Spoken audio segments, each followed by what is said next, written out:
और इसी बीच एक और बड़ी खबर आपको बता दें, अटारी बॉर्डर पर 2 पाक घुसपैठिए ढेर किए गए। बीएसएफ ने 2 घुसपैठियों को मार गिराया है। मारे गए घुसपैठियों से कई हथियार भी बरामद हुए। बीएसएफ की तरफ से अब लगातार सर्च ऑपरेशन जारी है। तो एक बड़ी खबर, जहां बीएसएफ ने 2 घुसपैठियों को मार गिराया तो उधर अनंतनाग में एक हिजबुल के आतंकी को गिरफ्तार किया गया है। हालांकि ये जो अटारी बॉर्डर की तस्वीर आपको दिखा रहे हैं, यहां पर बीएसएफ ने सर्च ऑपरेशन अभी भी जारी रखा हुआ है। जो 2 लोग मारे गए हैं उनसे हथियार और ड्रग्स भी बरामद किए गए हैं। ये 2 तस्वीरें आपको दिखा रहे हैं, जहां 2 पैकेट हेरोइन बरामद की गई है, एक AK-47 राइफल बरामद की गई है, इसमें ग्रेनेड बरामद किए गए हैं, साथ ही साथ कुछ गोलियां भी बड़ी मात्रा में बरामद की गई हैं। और अटारी बॉर्डर की घटना है जहां पर कि 2 आतंकवादी घुसपैठ की कोशिश कर रहे थे। बीएसएफ की नजर पड़ी, ऑपरेशन चलाया गया और दोनों को खत्म वहां पर कर दिया गया। अब बीएसएफ का कॉम्बिंग ऑपरेशन पूरे इलाके में जारी है। अटारी बॉर्डर सटा हुआ जितने भी इलाके हैं तमाम जिलों में बीएसएफ की तरफ से कॉम्बिंग ऑपरेशन लगातार जारी है, जांचने के लिए कि कहीं इन घुसपैठियों के साथ कोई और तो नहीं थे जो कि यहां घुस चुके हों। तो देखिए, हिंदुस्तान के अमन और शांति को भंग करने की कोशिश लगातार की जा रही है और इसी बीच पूरी तरीके से मोर्चा संभाला हुआ है हमारे सैनिकों ने। पाक घुसपैठिए जो है वो और इस वक्त हमारे सहयोगी अमनदीप हमारे साथ जुड़ चुके हैं लाइव तमाम जानकारी के साथ। अमनदीप, ये जो 2 घुसपैठिए मारे गए हैं, इस बारे में अभी तक जानकारी क्या मिली है? जो हथियार मिले हैं वो कहां से बरामद हुए हैं?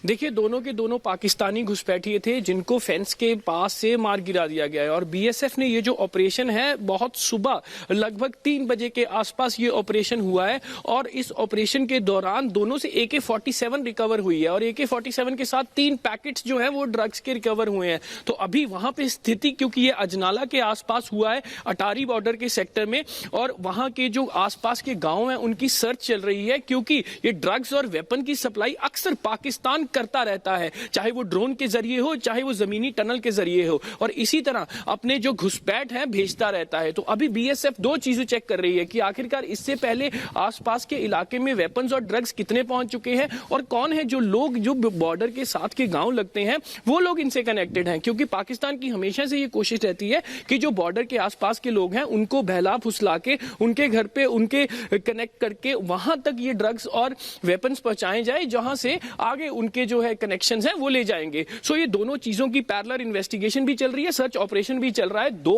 AK-47 और 3 पैकेट्स ड्रग्स के कॉन्ट्राबैंड जो है वो मिल चुके हैं, क्योंकि बीएसएफ के ऑफिशियल्स ने ये बताया है कि दोनों के दोनों जो है वो पाकिस्तानी घुसपैठ थे, यानी कि पाकिस्तान से घुसपैठ करके आए थे। लेकिन अब ये पता लगाने की कोशिश की जा रही है बीएसएफ की तरफ से सर्च ऑपरेशन जो किया जा रहा है कितनी देर से किया जा रहा है और क्या अब तक कोई जानकारी निकलकर सामने आई कि इन आतंकियों के साथ कोई और भी लोग शामिल थे?